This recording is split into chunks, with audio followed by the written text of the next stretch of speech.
Yo, what's up, yo? It's your man, the Bigga P, and I'm about to share my post-fight thoughts on the HBO doubleheader that just ended about 10 minutes ago. First of all, I would like to say it was a good night's fights. It was just good, to have a good couple high-profile fights on TV again to watch.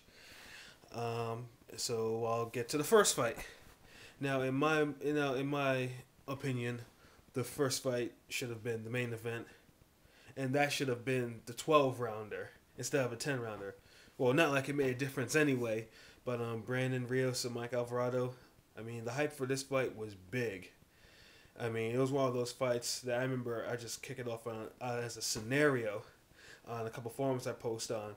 Like, what if so and so faces so and so? Because 140 is a pretty deep division, and and it was kind of rare to have one of those fights that I thought that I thought that should come to fruition actually did come to fruition.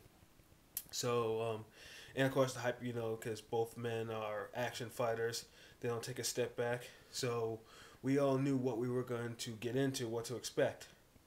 But when that bell rang, wow, like they got busy.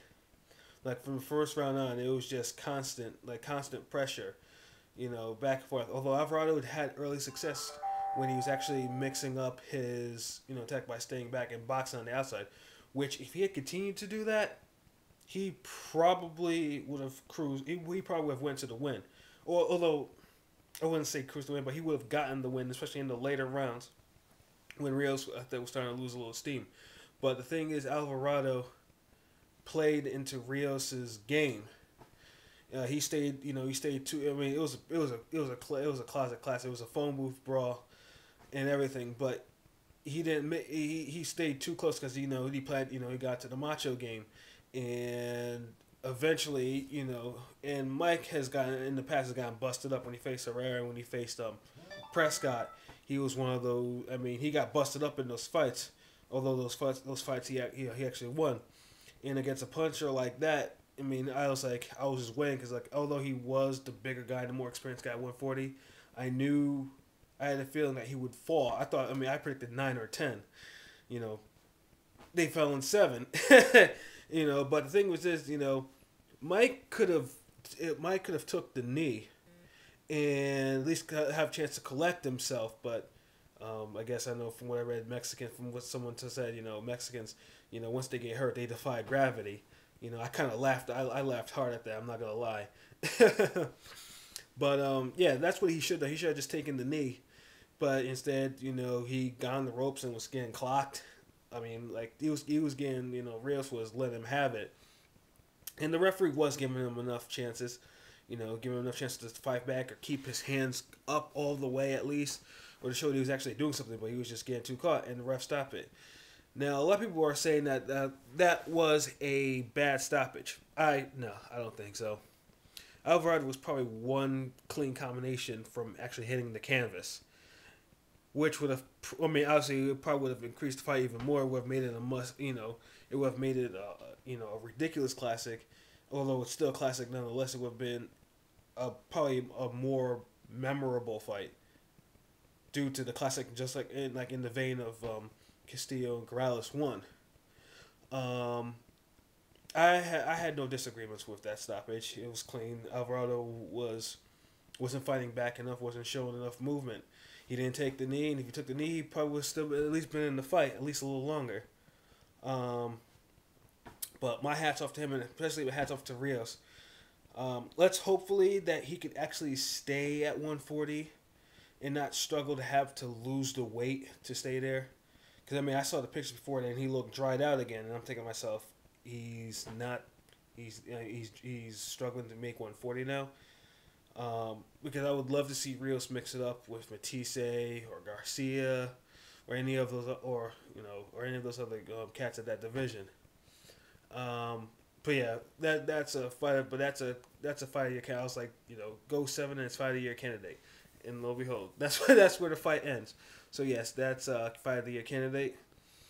And as soon as possible, I will probably get that in a download. I think the replay is going to start in about maybe another hour or so. Excuse me. So I'll be sure to check that out. Now the main event was Nishioka versus Donaire. Was the opposite, unfortunately. This is the fight that should have been a 10 rounder, but of course there's a championship on the line, so um, it was 12 rounds, and it was unfortunate. Now Donaire has not looked exciting in the ring since he flattened Montiel, 3 fights back. Although he knocked down the last three, the last 2 fights before that, he knocked down his opponents, but he didn't knock them out. And and his status as a top pound for pound was is now being questioned and threatened. And through rounds 1 through 4, because I forgot what I think it was the 5th round the knockdown occurred in. No, the 6th round. The first, because Nishioka was just tentative, keeping that left hand up because he didn't want to catch that left hook. He was afraid of that left hook, and it made for a very. It didn't make for the most exciting fight, especially after coming off Rios-Alvarado, the fans wanted blood, so they didn't have time for they didn't have no type of patience for a chess match. They wanted to see something. If you're gonna do all what Nishioka's doing, you better throw some combinations, which he wasn't doing. And Donaire was just waiting for a chance to at least try to counter him with something, but he wasn't getting the opportunity to. The first knockdown was Nishioka actually finally opened up, and then he got dropped with a nice left uppercut. Okay, it's like, okay, and and afterwards he got up, was pointing his chin, he was ready to go. I'm like, okay, and it was starting to heat up. Then of course it went back to what it was before. It was same tentative action, and then in 8 or 9, I forgot the round. I guess they were on the ropes trading, and Donaire lands a beautiful straight right hand that just about takes his head off. His head snapped all the way back. He got up from it, and I thought, that it showed heart. But as soon as Donaire landed that one more left uppercut, that Nishioka's corner ran into the ring to call the fight off. And Nishioka's 36, and I know they said he was planning on retiring and all. I just wish if he was planning, at least he could at least go out on a shield. He was just too tentative, and it did make for a very dull fight. But at least the KO came. That was the more important. If it went to a decision, I probably would have been a little angry at that fight. But Donaire was actually able to end the matters, and I couldn't help but notice that he was dancing around the issue of facing Rigondeaux, for whatever odd reason. Rigondeaux, my opinion is a damn good boxer and would probably counter the shit out of Donaire, but he's chinny. He's showing lapse of being chinny, but that's for another analysis, for another time. But I had my hats up to Donaire and Nishioka. I hope if that was it, he has a good retirement and all. Well, I guess I'll go a little bit more on Rios and Alvarado before I head off. Now, Rios-Alvarado, now, do I want to see them fight again? Of course.